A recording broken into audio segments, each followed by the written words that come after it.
彼には大切な家族がいました。そして彼は優しい妻と可愛い子猫と共につつましい生活を送っていたのです。彼は温かく幸せな毎日がずっと続くものだと思っていました。しかしある日、突然そんな暮らしが終わってしまったのです。今から10年前、メイソンさんという男性は最愛の妻に先立たれました。子供がいなかった彼は愛病と二人静かに暮らし始めます。しかし、どれだけ時が経とうとも彼の悲しみが和らぐことがなかったのです。年を取ったメイソンさんは自身の生活もままならなくなり、次第に愛病の世話もできなくなりました。そして、ある日を境に、ベッドから起き上がることもできなくなってしまったのです。しかし、誰にも頼れなかった彼は、そのまま何日も過ごすことになってしまいます。残念ながら多くの高齢者は、独居生活の中でこのような過酷な状況に耐えている人も少なくありません。そしてまた、高齢者と暮らすペットの待ち受ける運命も同様と言えるでしょう。それから数週間後、異変に気がついた近所の人が警察に通報し、彼は無事病院へと搬送されました。そして彼の家の片付けを始めた作業員によって、地下室で見る影もなくなった愛病が瀕死の状態で発見されたのです。通報を受けたシカゴの動物保護団体は、ボランティアスタッフを現場へと向かわせました。すると、到着したボランティアスタッフは、あまりの状態に息を飲んだのです。それは猫ではなく綿毛の塊でした。猫が一匹いると聞いていたにもかかわらず、私たちはそのモコモコの寄せ集めが一体何なのか見当もつかなかったんです。しかし、かすかに聞こえる猫のような鳴き声。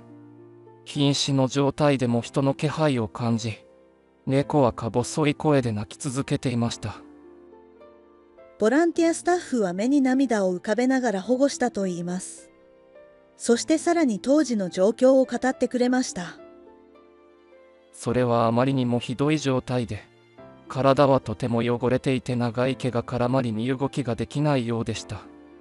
抱き上げるととても軽く、一体どれくらい食べていなかったのか想像もできなかったんです。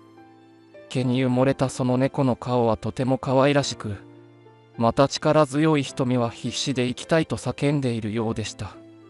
そして私たちは急いで保護施設へと車を走らせたんです。その猫には緊急措置が施されました。まずは伸びすぎた毛皮のカット。続いてブラシをかけ、毛づくろいをする処置段階で、約 2.2 キロものフェルト状に絡まった毛を取り除いたのです。当時の様子を施設スタッフのクイーンさんはこう語ります。運び込まれた時、猫の体重は 4.5 キログラムでした。それでも軽いと思っていたのですが、毛をカットしたことによってさらに軽くなってしまったんです。私たちはこの猫をシンバと名付けました。毛をカットしたシンバはとても細く、あばらが浮き出るほどガリガリに痩せていたんです。たくさんの毛を取り除き、ようやく自由となったシンバ。これで思いっきり身動きすることができるはず。誰もがそう思いほっとしていました。ところがシンバは動きませんでした。きっと毛が絡み合い、長い間動くことがままならない状態だったのでしょう。そのため足の筋肉がすっかり衰えているのだと私たちは判断したんです。その後、スタッフ同士で無理に動かさず、まずは栄養状態の改善から始めようと話し合いました。食べ物や水もほとんど摂取していなかったシンバの内臓は弱りきっていました。そのため、体に負担をかけないよう少しずつ食事を与えるという地道な看護を施設スタッフは続けたのです。その後、徐々にシンバは回復していきました。そして栄養状態が良くなると柔らかで美しい毛皮を取り戻し、足にも力が入るようになっていったのです。その後クイーンさんは24時間看護するため、シンバを自宅に連れて帰りました。シンバはさぞかし人間を恨んでいるだろうと私は思っていました。しかしそれは見当違いだったんです。一緒に暮らし始めて気がついたのですが、あんな状態で放置されたのにもかかわらず、シンバは私をとても信頼してくれていました。そんな愛情深いシンバに、私はあっという間に心を奪われたんです。その後、クイーンさんの家で暮らすことになったシンバ。